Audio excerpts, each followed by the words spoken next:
Welcome back to another episode of Coffee with Kenya. I am your host, Kenya. I believe everyone has a story, and I am here to help people share their stories. We're talking real life, real stories, and maybe even a few real tears. Today, I'm excited to have my friend Ayrin here. Yeah, and so I met Ayrin in March. Yep. Yeah, at a women's retreat. Yes, So we went to a women's retreat in Montana, and we were roommates. And we caught some fish. I did not want to go fishing. Ayrin loved fishing like she was a pro, but we caught some fish. We did. I attempted to clay shoot. You did great clay shooting. Did you do great clay shooting? I did subpar. You did subpar? Yeah, okay. we did it once. We won. We went inside and we just let that be. And you just let that be. And then that was a wrap. So that is how I met Ayrin. And so being with Ayrin on this retreat for 4 days, I just learned a lot about her that I thought a lot about her. But then in talking, there was a lot that I found out that I didn't know. Yep. And so her story it's a story. I'm going to say that. And I'm going to leave it at that. And then I'm going to let Ayrin share her story. But my first question is, what's your favorite coffee? Okay, I have to say it. My favorite coffee is the one that does not taste like coffee. The one that tastes like creamer. Okay. Yep, that's it. So you like coffee with your cream? I do. I like the flavor of coffee in my creamer. Oh, do you have a favorite creamer? Not really. Okay. I just let creamer be creamer, and okay. I do like cold brew. So if I had to choose coffee, I'd say cold coffee over hot coffee. Oh, okay. Yep. Interesting. I'm not very picky. I like it. I say coffee's coffee. I'm like, I just love coffee. Yeah. I enjoy it. Yeah, I enjoy it. Makes me excited in the morning. It's a reason to get up. It is. It is. All right, so Ayrin, we have a lot of your story. We do. A lot of story. Yep. And so I want to get right into it. Let's go. Let's go. Let's buckle up. All right, so tell me, I'm just going to start this. Tell me who Ayrin Peterson is. Yeah. Oh, that is a very full question to ask. Yes. I would say Ayrin Peterson is somebody who loves people. I love people so much, and that just stems back to how I was raised. I know a lot of this conversation is going to be about what that means to me. Mm-hmm. But I'm just somebody who loves people. I love all people. I love people that don't look like me, that don't think like me, that look absolutely. Our lives are so different. I love learning about people, and it's a large part because of my past. And I think professionally, I am a storyteller because I realize how powerful stories can be. Mm. And so professionally, I'm a storyteller, I'm a writer in marketing, and I'm just a firm believer that we all have a beautiful story to tell. And so right now, I help executives tell their story and help brands in marketing tell their story, because what is life without them? Absolutely. So tell us your story. So tell me, I know that you were adopted. Yep. And I know that you were adopted. So tell me the adoption story. You're adopted by preachers. Yep. Is that right? That is right. Yeah. As a baby. Yep. Okay. Yep. So when I was born, a month later, I was adopted into a family of a preacher and his wife. Okay. And they had adopted a little boy 4 years prior. From a different family, not my family. And, their dream, my parents, mm-hmm. their dream was always to be parents. And my mom almost died many times trying to conceive, and they made the decision that they weren't gonna lose her life, and that they were gonna adopt. And so they adopted my brother. I call him my white brother, mm-hmm. And I'll explain more later, but my white brother, 4 years before me, so he was part of the family. Then I was adopted as a baby. I was 1 month old to the date. And at first it was an open adoption. And so I always knew I was adopted. I don't have any memory of not knowing that I was adopted. But at first it was an open adoption. And so what that means is I was able to communicate with my birth family. So I was still really young. So my mom, my adopted mom, she assumed the responsibility to share pieces of my life back with my birth mother. And so we'd share, school pictures and things like that. And just, these are her interests. And I never really, I was too young to understand what all of this meant. But being a preacher's kid, so this pastor, we moved all the time.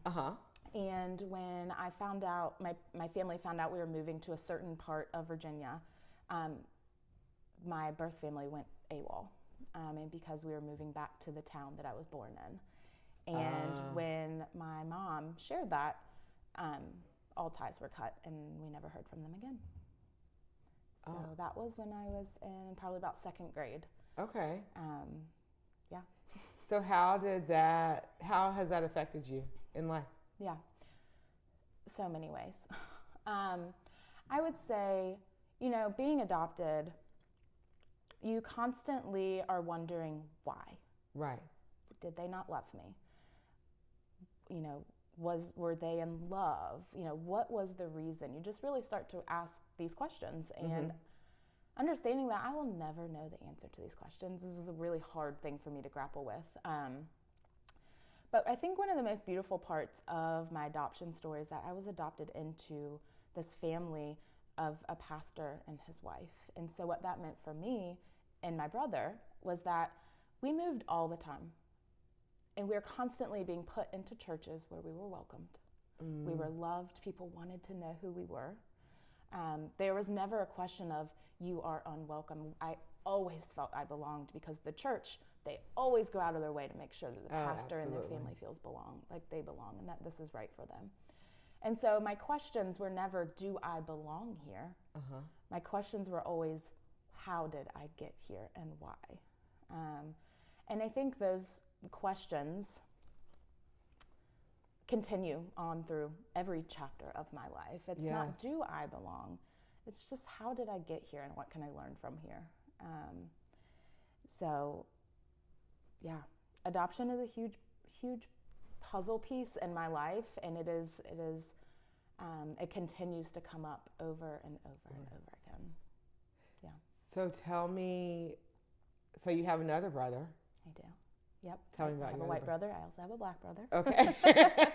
Just real straight. Very straight. Very straight. Okay. Yes. So black brother comes into the picture when? Yeah. So when I was 10 years old, my white brother and always had this friend staying at the house, and they were on the wrestling team together in high school, and he was always coming to stay at our house, and I loved it. I loved having like an older brother and his friends. It was just always fun, and I loved spending time with them. I was like the ultimate awesome, best big little sister ever. Yeah. I went to all the football games and cheered them on, and I sat in all the wrestling arenas with them, and I was just really proud to be their sister. And what my parents found is that this guy was staying at our house from like the minute school got out all the way until 9:00 p.m. over and over and over again. And so after some just really hard conversations, my parents saw like, I think we need to talk to your family, and we need to make some decisions of like, do you want to like come stay here or what's going on? So without really sharing that, not quite my story to tell, but my parents took legal custody of Cecil, my brother, my black brother, when he was 15 years old, and so I was 10. And then my other older brother was 14. So I had a 14-year-old brother and a 15-year-old brother.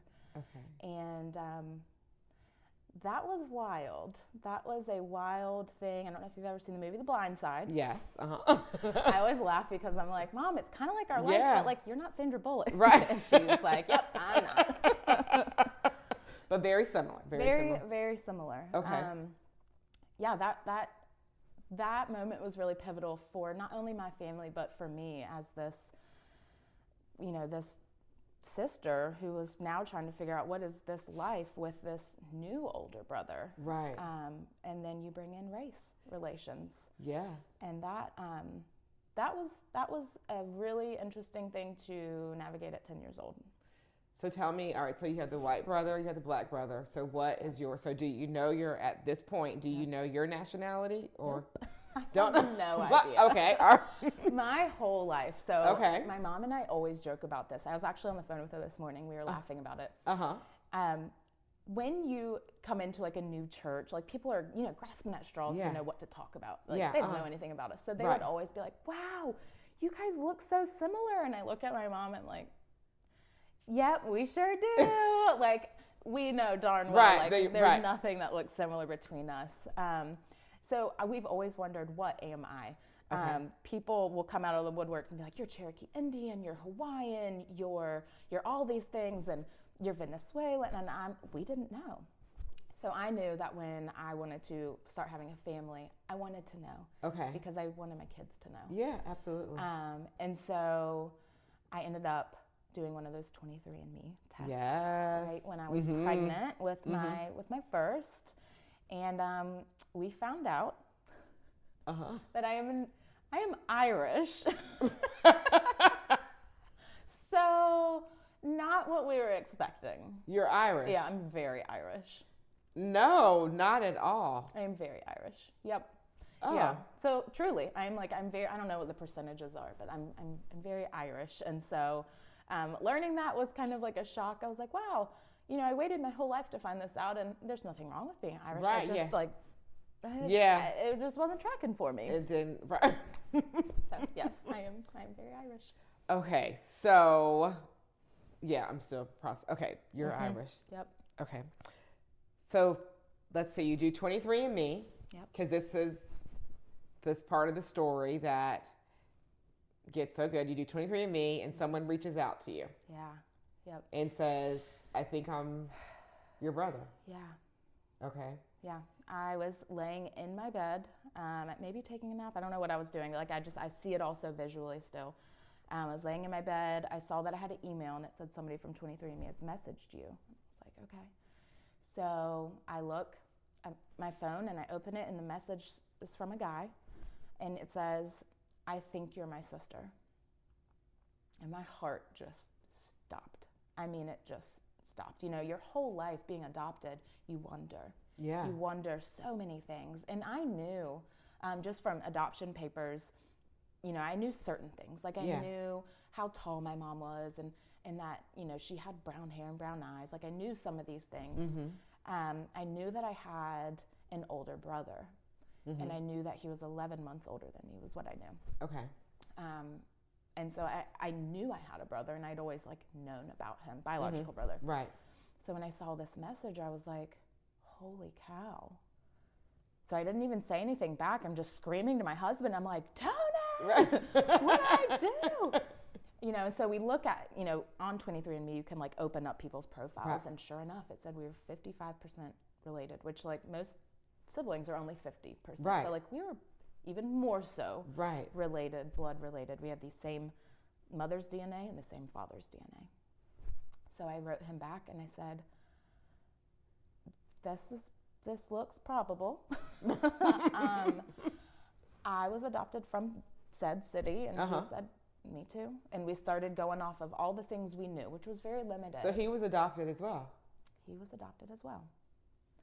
And I said, well, what's your birthday? And I'm sitting here calculating 11 months from my birthday. Mm-hmm. And it was 11 months from my birthday. But it was 11 months younger. So I just met my baby brother. And he never knew that he had an older sister. He knew he had an older brother that was 2 years older than him. And so we, through all of these pieces of our conversation, we're starting to really start to see this really is my biological brother. Everything matched. Mom had brown hair, brown eyes. Dad had, blonde hair, blue eyes. Everything that we saw, he saw. And it rocked my world. It rocked my world. And so it rocked your world. Tell me in what way?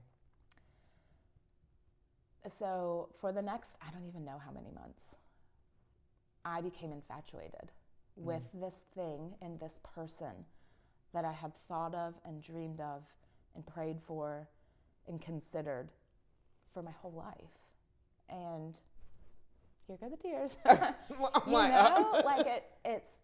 I became infatuated.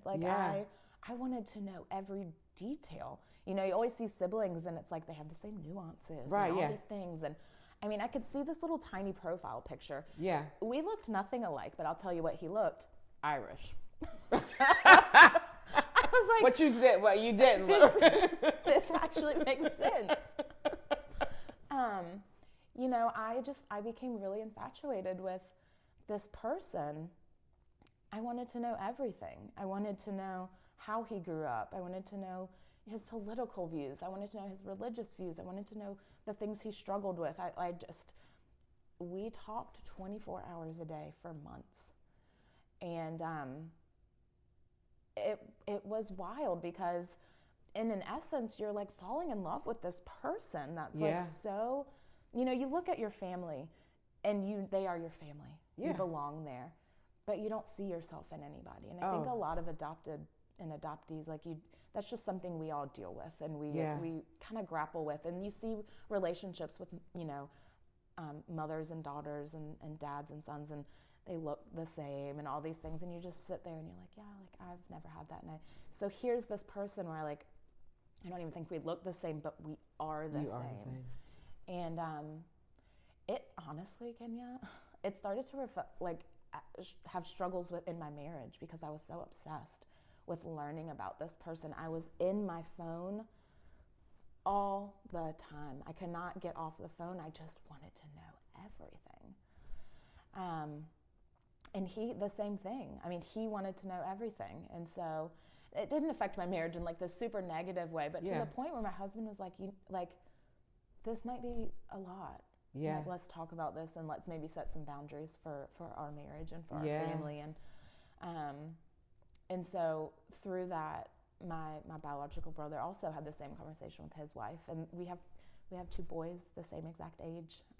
They were born around the same time, so we have 2 boys that are blood cousins, and we had them at the same time. Kenya, he lived less than an hour away from me growing up. Less than an hour. Yeah.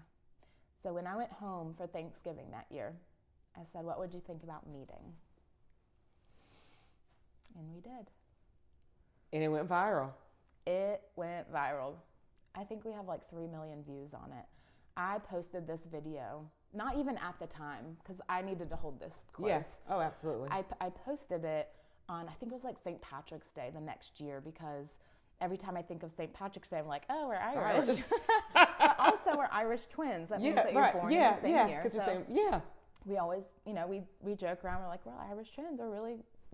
We're born almost the same time with the same family. And so I posted it on St. Patrick's Day, just kind of, I wanted a place on my social feed to remember all of the feelings and to remember the smiles and the anxiety and everything that came with it.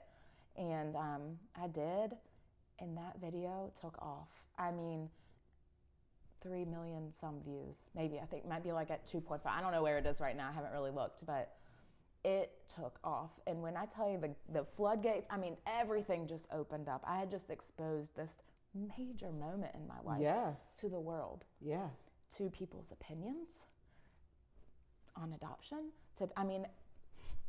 Go look at all the comments. It's wild. Thankfully, most of it is very like positive and lots of unification stories of other siblings and moms and stuff like that. But 2 million people, 3 million people seeing this video was like, wow.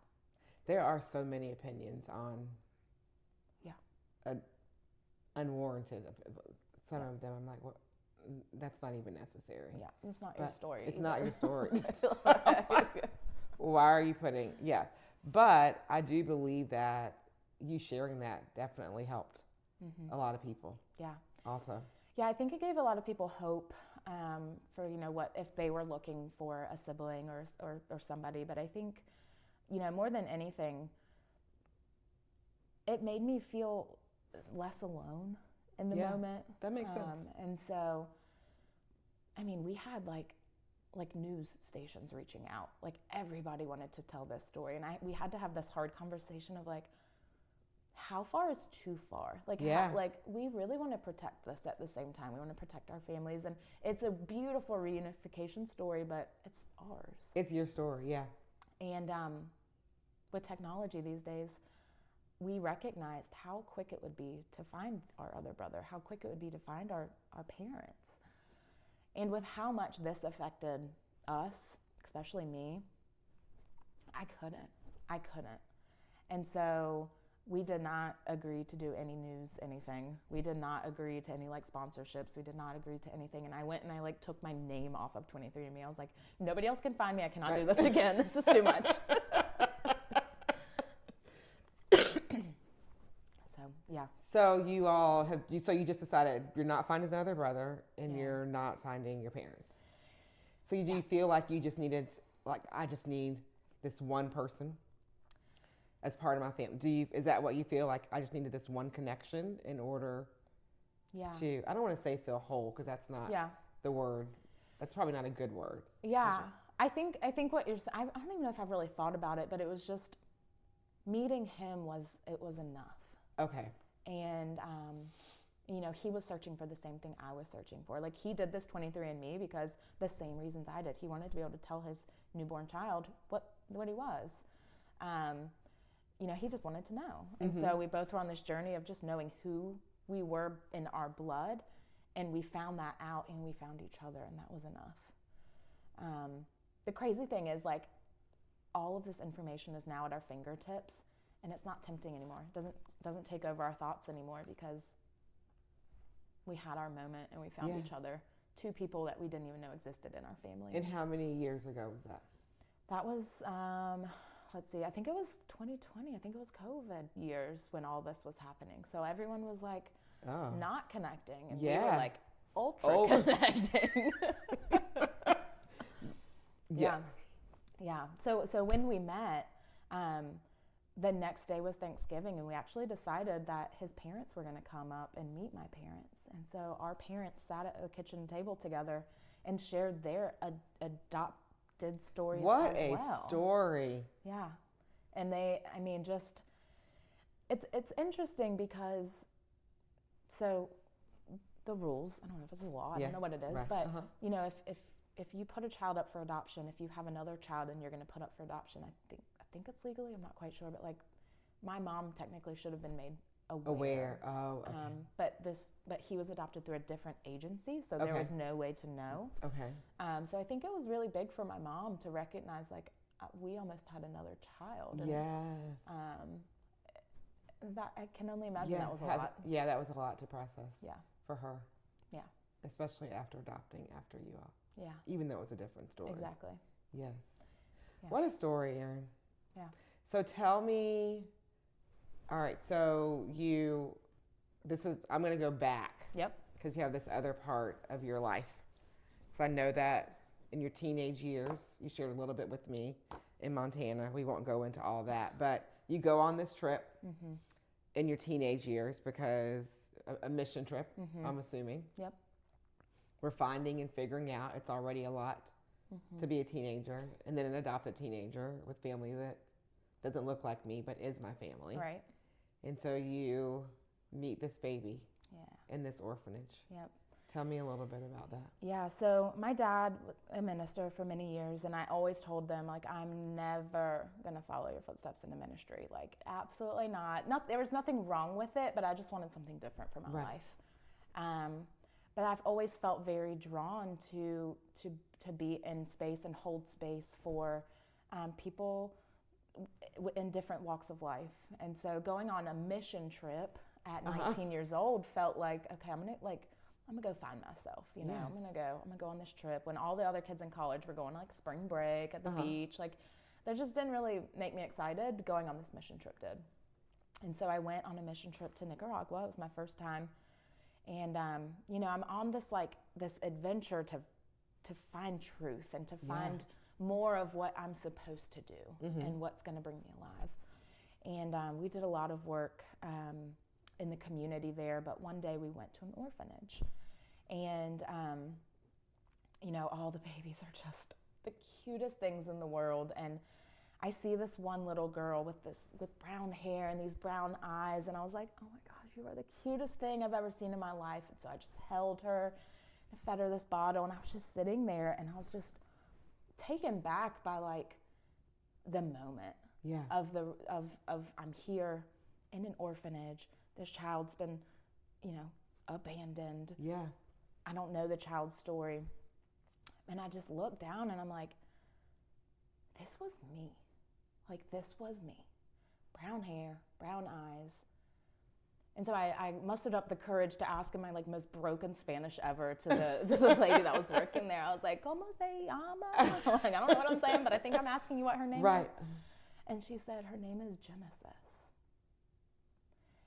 And being somebody who's been faith-filled and, just in the church for so long, I knew that Genesis meant the beginning. Yes. And I looked and I was like, of course her name is the beginning. Yes. She was me at the beginning. Yes. And it was just a really powerful moment. I'd love to say that moment changed everything, but it didn't. But it changed something subtle in me for a really long time, and continues to kind of change and impact how I go about my life, because my life started at the beginning. Yeah. My testimony is from Genesis. From the beginning. And that every moment of my life and every thumbprint that God has put on my life, I always remember to take it back to Genesis, to the beginning, when God handpicked me from this family and changed my name, literally, and put me in another family where he knew that I would know the grace of God. Amen. That he would know, that I would know who he is, that I would learn who he is, that I would go through all of these moments of, now apparently I have a black brother and trying to figure out race and getting my hair cornrowed and the girls not liking me because I had a black brother now, and now the black girls at school don't like. He knew that I would have these moments. Yeah. And I would always go back to the beginning and say, God's got me. He literally changed my name and gave me new life. And so every single time through my life, and I mean, that's for another podcast. I know. You're going to be back. You're going to be back. Beginning. Yeah. Yeah. So how, you talked about God. How do you feel like your adoption story mirrors spiritual adoption? Yeah. And moving?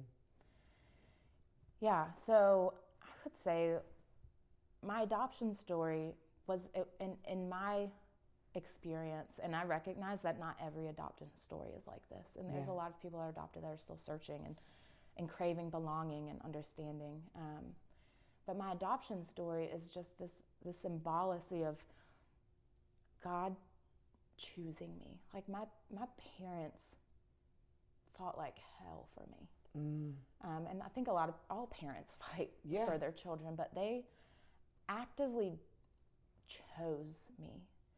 And I think that it didn't matter how bad or broken, or it didn't matter any of those things. They chose me, and I just continue to remember that about Jesus, that I have not made the best choices in my life. I was divorced at 21, like preacher's kid divorced. Right. Hold on to your seats, like the church has something to say about that. Oh, yes. But God chooses me no matter what. No matter what. No matter what. And it's just the continual storyline of my life. Like, my husband battled addiction for a few years, and it would have been really easy for me to walk away in that moment. But I think this constant reminder of being chosen is God's not sitting saying, you are bad. Yeah. You are dirty. You are a bad person. He's sitting here saying, when you're broken, you are chosen. You're beloved, and I love you. That is what God is saying, and he has said that my entire life, and he says that about everyone in their life. He wants the broken. He wants the broken. He wants the broken. He chooses every piece. Yes, and puts us back together again. Every time. Oh, my gosh. Yeah. So what does grace mean to you now? Everything. Because you just dabbled a little bit in the other part of your story. Yeah. So there's so much grace that God gives us all the time. But what does grace mean? Man, it's everything. It's everything, because I think grace to me is the most beautiful outpouring of love that anybody could give. Jesus and God, like they have poured grace over my life at every moment. And I strive to live in that grace in the way that I see other people, in the way that I love other people, in the way that I parent in my marriage, because it is the only thing that has made me whole. Absolutely. Is this grace that God, continues to pour out. I am constantly reminded of, my favorite Bible verse is the story of the Good Samaritan, and just the grace and I am not too good for you. I'm not going to sit here and tell you what's right and wrong. Mm-hmm. I'm going to just be with you. Yeah. Because you are chosen. You're beloved. Yeah. That's what I love about you, Ayrin, and Yeah. just watching you. I know I've only spent 4 days with you in Montana, but just watching you on social media and just the love that you have for people in your heart, there is something really special about you. And so you do really extend grace, and I see it, and I think that sometimes people don't realize that people are watching, but people are watching you. Yeah. And you're giving hope. That means a lot. They are. That means a lot. I think more than anything, like, if this story helps, one person, it's, we all have our story, but we can all be a part of somebody else's story. Absolutely. And that, for a long time in my life, I did wonder, like, I am unworthy of love. I am abandoned. If you're adopted, those things just run in your head. And I just pose the question of, like, are you living a life that continues to remind people of that you are unworthy, that you are abandoned, that you are not good enough, that you are unclean? Or are you living a life of a Good Samaritan who says, you are beloved, you are chosen, I love you. And God has put that seal on my life, and I will live to make sure that I continue to share that in a way that, hopefully inspires people, that, when you look at a prison, you don't see the bad. The bad, that you look at them and they're chosen. They're chosen. And they are beloved too. Yes. So tell me, if someone who's searching, just say for their identity, they're adopted, and they're afraid of what they might find, what advice would you give to them? Yeah. It's a hard question because I'm kind of in that space still, right? But you still moved. Like, you could have stayed in that space, right? And so you didn't. Yeah. I think it's going to be a journey, and you have to buckle up. You're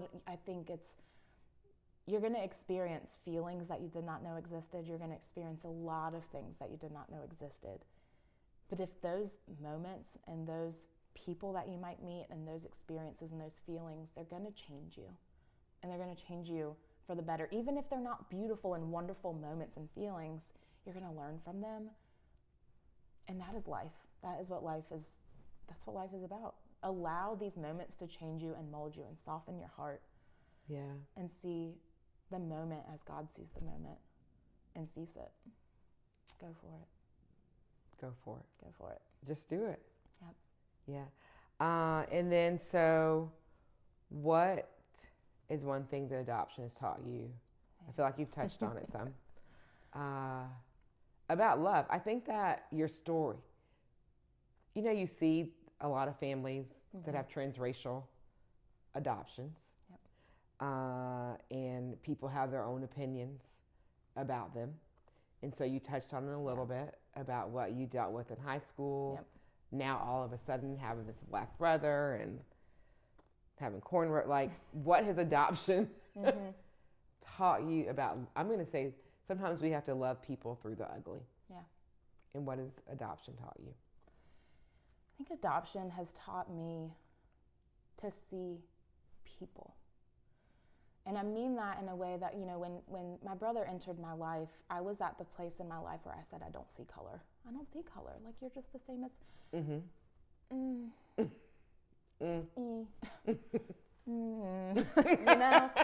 had a lot of growth that I needed to do. Yeah. And I'm now married into a black family. Yeah. And thank God I did some work on myself. Right, But I think adoption has just allowed me to see hearts, to see souls, and to see the people within. Yes. And just how important that is, because when God adopted us into his family, he saw our hearts and our souls, and he chose us. He did not look at anything else. He chose to see our hearts and our souls. And it's just that reminder, I think, for me that, you know, a story is kind of a tangent here, but yeah, no. I remember when I touched on this briefly, but my husband, you know, battled addiction, and when he was on the other side of it, and we now living a very sober life, and we were walking into Target one day, and there was a lady outside who was very visibly intoxicated. I mean, gone, and her daughter sitting there. Daughter was maybe our son's age at the time, maybe 6. And we walked by, we were like, oh my God, like that's somebody else's problem. That's too much. That's scary. That's not safe. You know, all the thoughts that go through your head. And we both walk in the door, and we kind of turn and look at each other, and we were like, back it up. Yeah. Back it up. And in that moment, it was like not the first time, but it was like we saw her the way that Jesus sees her. And we saw soul, and we went and we sat with her. And we sat with her daughter, and we told her, you know, you're going to be okay. We're going to get you some help. We're going to find your parents. We're going to find people to come help and pick you up and all the things. And I think that without this full tangibility and palpability of adoption and leaning into like soul love, chosen love, we would have missed that moment. And that moment has transformed so much of who we are, our life, our walk, and the way that I see people, the way that I do a lot of things. Yes, from that one encounter. Yeah. I believe God a lot of times places people in our past, in our lives. You may not ever see them again. No, and we never will, but we talk about her. Yes. Every time we drive by that Target, and I'm like, you know. Yes. We know, we pray for her mom, that she has found peace, that she is healthy and clean, but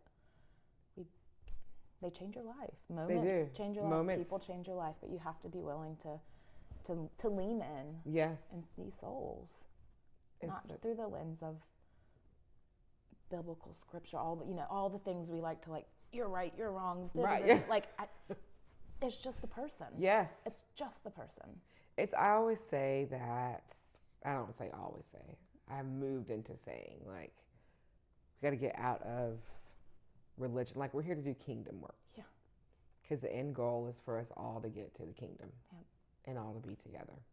And you are a beautiful example of doing kingdom work. Thank you. I'm so grateful. So grateful that our paths in life have crossed. Yeah. And I'm really looking forward to everything that you have next. Yeah, I really am. You are the best. You are the best. So what advice would you give to the Coffee with Kenya community if they have someone in their life that is struggling with? I'm going to say, your question's a little bit longer. Okay. All right. Give it to me. It's a little bit deeper because you have touched on two really important things. So one, if they have someone that's struggling with addiction. And then two, I know people that are adopted. And for many reasons that you've already said, out of fear, they have chosen to not go down that road. Yep. What advice would you give to the Coffee community to support them in their feelings? So sorry, it's two questions, but it's your fault because you touched on too many things. I did. Who It's was Ayrin? It's a big story. Okay, so I think the advice I would give the Coffee community here is that if you or someone you love is battling with addiction, the most important thing you need to know is you are not alone. It is the darkest valley you will ever walk because it is so full of shame. But you are not alone. And there are people sitting at the end of a phone line. There are people in your community. There are people all over the world cheering for you, Yes. loving you, choosing you. But more importantly, they are loving the person that you love that's in addiction. They are choosing the person that you love who's in addiction. You know, it is dark. It is dirty, if you will. Yeah. Frowned upon. Ew. Like it just has this terrible stigma. You're not alone. Do not hide behind it. Step out in faith and find somebody. Confide in somebody. Share your truth. People want to walk with you, and there is healing, and there is life on the other side of addiction. My husband just celebrated 3 years. That's a whole podcast right there. That's a whole podcast. A whole podcast. It's a whole podcast right there. Yeah. And for the faith-filled coffee goers, pray some big prayers. That is one thing you and I talked about in Montana. Yeah. Pray big prayers. Yes. I had a friend of mine who told me, she was like, I don't know what to tell you, but I'm going to tell you to pray, and I'm going to ask you to pray for things that you don't even think God would do. Yeah. And so I was like, I got a list. So number one was, I'll pray for this thing, but there's no way God will do this. I'm going to pray for the second thing. He might. And the rest are just other prayers. Not only did he reach number two, my husband is clean. Number one, that he will use his voice to stand in the valley with other people. I thought there was no way. And he's doing it now. Prayed big prayers. And he has helped multiple people go to AA, go to rehab, stand in the gap, listen to them. I did not think that was possible. God answered, listen. His prayers are... Pray the big ones. And pray the big ones. Pray the big ones. Put it up there. That's a t-shirt. Give it to... Oh, yeah, it is. Pray the big ones. Yeah. So that's the answer to the first question. Okay. The second question, what advice would I give to those trying to figure it out if you're adopted? Yeah. Mm-hmm. I think the advice that I would give is being okay sitting in the middle. It doesn't feel good, but when you come to terms and come to peace with the middle, you then step out into a place of faith, if you're in a place of faith, with a little bit more certainty. It's a big choice to open your life up to what could be. Mm. But I hope that you all that are listening, that sit in this space, that you know that your life is just as big and just as beautiful and holy if you don't. Yeah. And I think that's the most important thing, is that you are chosen, you are beloved. Yeah. You are everything that God says that you are, regardless of if you search or if you choose not to. You might have more people in your life and a lot more emotions to figure out and navigate if you take that step. But it's okay if you don't. You ultimately know what is right for you if you feel like you want to take that step. The best thing my mom ever taught me was to live life with open hands. And I took that into my parenting, into the way that I raised my children, into just a lot of my whole life. Right. Live with open hands. And so when I made the choice to go after, I didn't even make the choice. I didn't sign up to say, tell me more. I want to know who my brother is. It just happened. And I had to receive that. And I received it like this. I think if I would have received it like this, closed off, and it wouldn't have been the same. Yeah. And so, when you receive, have open hands, have open hearts, and be willing to walk in. Don't guard yourself. God's got you. You just said something. I know we're closing, but you just said something, when you're in the middle. Mm-hmm. And so I have this visual of you're an adoptee and you are in the middle, because you have your birth family and you have your adoptee family, and you're in the middle. Yep. Figuring it out. Yeah. But have your hands open. Yeah. That's been my all year. Oh, yeah. That's been mine. Yep. God, I come to you with my hands open. Open to receive all that you have for me. Yeah. And when you do that, He definitely will give you what he has for you. Yep. Yes. Yeah, I think the beautiful imagery of like having your hands open. You know, I have my birth family, my adopted family, and then I have my birth family, and then I have my adopted family, my family. But when you have your hands open, you're not looking down. You're always looking up. Like you know, we don't walk around like, what does God have for me? It's like it just forces your gaze up. It forces your eyes to look up. Look at the wonders of the world. Like, God has got you. And I always imagine, you know, when you have your hands open to receiving whatever it is that, you know, God's kind of like, yeah, I got it. Come on. Let's go. Come with me. Let's go. Yes. Yeah. Yep. Ayrin, this was so good. I could talk to you forever. That's why we didn't sleep in Montana. No sleep in Montana. Oh my gosh. Yeah. This was so good. And I thank you for sharing your story. I have always known whenever I started a podcast, whenever that was going to be, after I met you, I was like, Ayrin is going to be on my podcast. Aww. So thank you You're so the much for saying yes. And yeah, we're going to Absolutely. get Tony back on here. Oh, man. Whew. Talk about that number one prayer. Yes. Yeah. Okay. Totally love to be here and hold space. Okay. Well, thank you. Well, thank you all for tuning in to another episode of Coffee with Kenya. I hope that you learned a lot from Ayrin's story.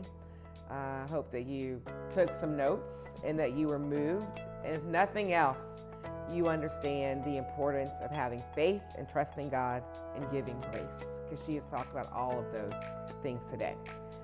So with that being said, you all already know what to do. We have 3 things. It's CLS. You need to comment, like, and subscribe. It's really easy. Once again, comment, like, and subscribe. I thank you, and we'll see you next week. Bye.